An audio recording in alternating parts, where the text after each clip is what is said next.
ሰላም ተመልካቾቼ እንኳን በሰላም ቆያችሁኝ። ዛሬ ይዤላችሁ የመጣሁት ቪዲዮ በጣም ጣፋጭ የሆነ መልኩም ያምር ለስላሳ አምባሻ ነው። አሰራሩም ከተለመደው ትንሽ ለየት ባለ መልኩ ነው ዛሬ ይዤላችሁ የመጣሁት። ቪዲዮውን እስከመጨረሻው ተከታተሉ።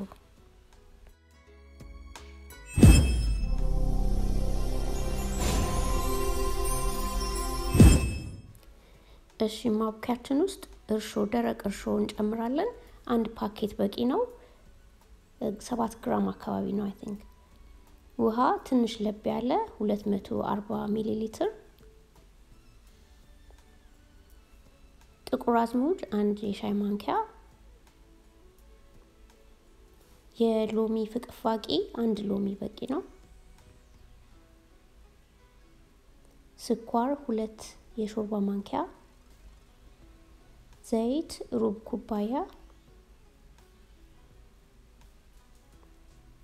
እና ማስለዋለን ስኳሩ እንዲሟሟ።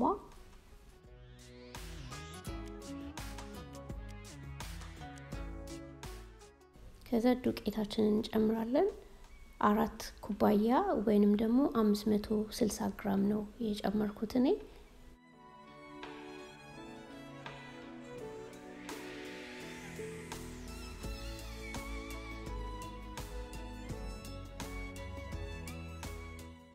ጨው እንደ ፍላጎታችን ሳይበዛ።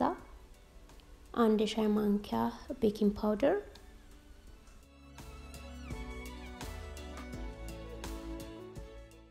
ከዛ አንድ ላይ እናቦካዋለን ከ3 እስከ 5 ደቂቃ። በእጅም ቢሆን ችግር የለውም።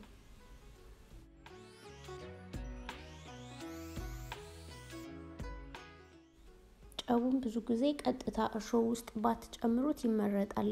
እርሾ ቶሎ አክቲቭ እንዲሆን አያግዘውምና ዱቄቱ ላይ ያደረኩት ለዛ ነው። ካሸነው በኋላ እንዲቦካ እናስቀምጥበት ሳህንን እንዳያጣብቅ ዘይት እንቀባዋለን ከስር።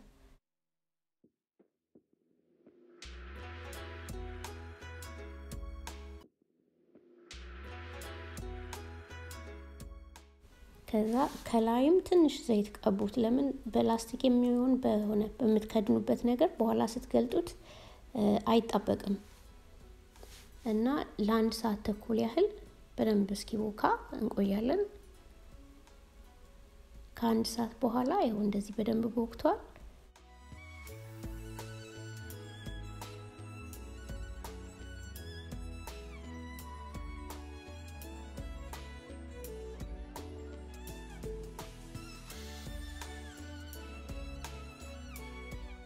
ከዛ ወደ ላይ ተንፈው እንደዚህ መለስ እናረጋውና የመጋገሪያ እቃችንን እንዳያጣብቅ ከስር ዘይት ትንሽ እንቀባውና እንጠፈጥፈዋለን።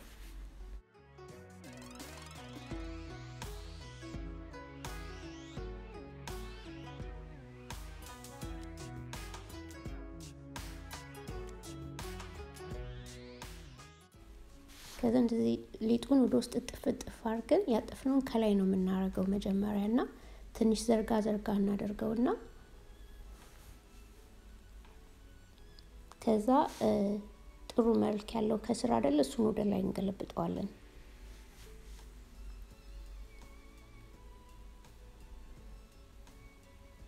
የጣታችን ምልክት ብዙ እንዳያሳይ ከላይ ማለት ነው። አምባሻ ስንሸልም እዚህ ጋር ልነግራችሁ የምፈልገው ቲፕ ከጫፍ እስከ ጫፍ አታስምሩት ስትሸልሙት። ለምን ሊጡን ወደ መሃል ነው የሚሰበስበው እና መጀመሪያ ላይ እንዴት እንደሚሰበስበው እዚህ ጋር አሳያችኋለሁ። ከዛ እኔ የማደርገው ምንድነው ከመሃል ወደ ውጪ ነው የምወጣው በየአቅጣጫው እያዞርኩኝ ማለት ነው። እንደዛ ከሆነ የፈለግነውን ቅርጽ ይዞ ይወጣል እንዳለ ቅርጹን እንደጠበቀ። እጃችንንም ከፍ ዝቅ ያደረግን ካሰመርን አይጎትተውም ሊጡን። እኔ እዚህ ጋር እየተጠቀምኩ ያለሁት የፔስትሪ መቁረጫ ነው። ከሌላው ከቢላ ከሹካ ይሄ ስለተመቸኝ ነው፣ ግን የፈለጋችሁትን መጠቀም ትችላላችሁ።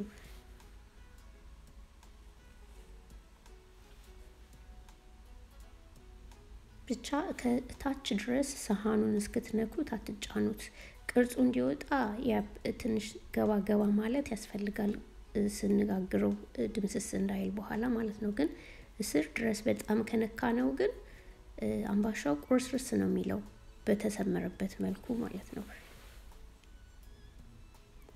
እነዚህ ጋር የተለያየ ዲዛይን ነው እኔ ማሳያችሁ አምባሻ እንደፈለጋችሁ አርጋችሁ መሸለም ትችላላችሁ ግን ለባህልም ወይ እንደዚህ ሰው ፊት የምናቀርበው ነገር ሲሆን መልኩ ቆንጆ ሆኖ ሲወጣ ደስ ይላል እና የፈለጋችሁትን አይነት ዲዛይን ማድረግ ትችላላችሁ ይሄ just sample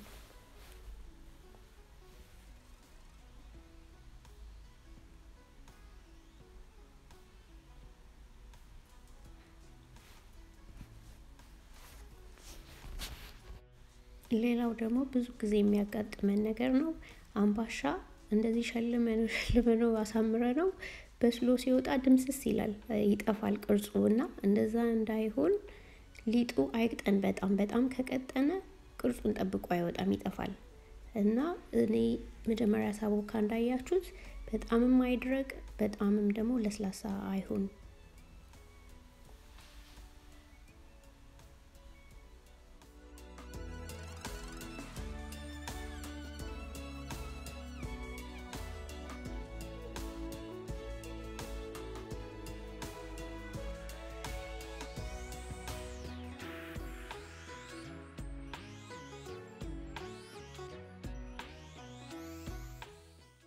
ሸልመን ከጨረስን በኋላ ከድነን ትንሽ ኩፍ እንዲል ለአንድ ለ10 ደቂቃ እናስቀምጣለን ከ10 ደቂቃ በኋላ እንደዚህ ኩፍ ብሏል አሁን እዚህ ጋር ለየት ያለ ነገር መጠቀመው ነው ምንድነው የደብል ክሬም ወይ ደግሞ ምንድነው ዊፒንግ ክሬም እሱን ከላይ ብረሽ እናረጋለን እንቀባዋለን ከላይ በለስላሳ ብሩሽ ቢሆን ይመረጣልና በጣም አትጫኑት ቅርጹን እንዳያበላሽው ያምባሻው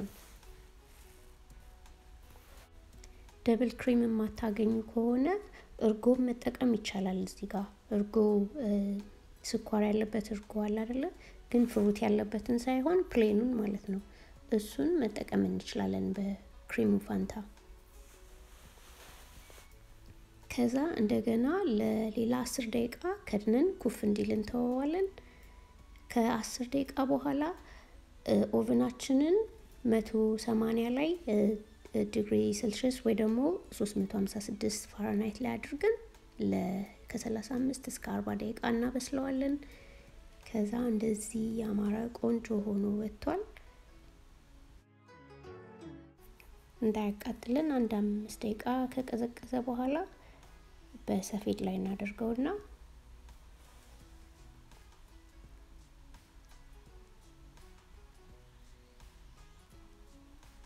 እኔ ማደርገው ምንድነው እዚህ ጋር ለስላሳ ነው አምባሻው ኦሬዲ ግን በጣም ልስልስ ያለ እንዲሆንላችሁ ጨርቅ ከስር ታደርጉና ወይ ደግሞ የኪችን ፔፐር ታረጉና ከስር ከላይ በላስቲክ ትኩስ ይያለ እንደዚህ ሸፍኑት ለተወሰነ እስኪ ቀዘቀዝ ድረስ ማለት ነው አይኖ ያልበዋል ግን ጨርቁ ወይ ቲሹ ካረጋችሁበት እንትን አይልም እንዳይልበው ይከላከልልናል ግን ስቲል አምባሻው በጣም ለስላሳ ነው የሚያደርገው ይሄ ለድፎም ለሌላ ዳቦም ሊሆን ይችላል ከላዩ ድርቅ ያለ እንዳይሆን ከፈለጋችሁ እንደዛ አድርጉት እስኪ ቀዘቅዝ ድረስ እኔ ሁሉ ጊዜ ነው እንደዛ ማደርገው በጣም ልዩ ነው ከሌላ ጊዜው ማለት ነው ለስላሴው በጣም ቆንጆ ነው ምንም የማይሆንም ከዛ ከቀዘቀዘ በኋላ ጨርቁን ማንሳት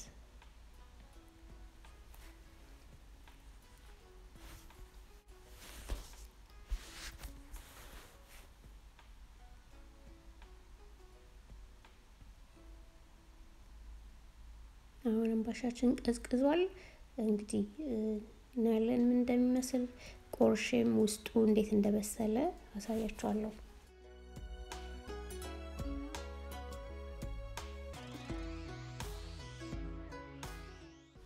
ከበሰለ በኋላ ምንም ነገር ሳልቀባው ምንም ነገር ከላይ ሳላደርግበት ነው እንደዚህ ወዙ በጣም የሚያምረው ቅርጹንም እንደምታዩት ምንም ሳይበላሽ ነው የወጣው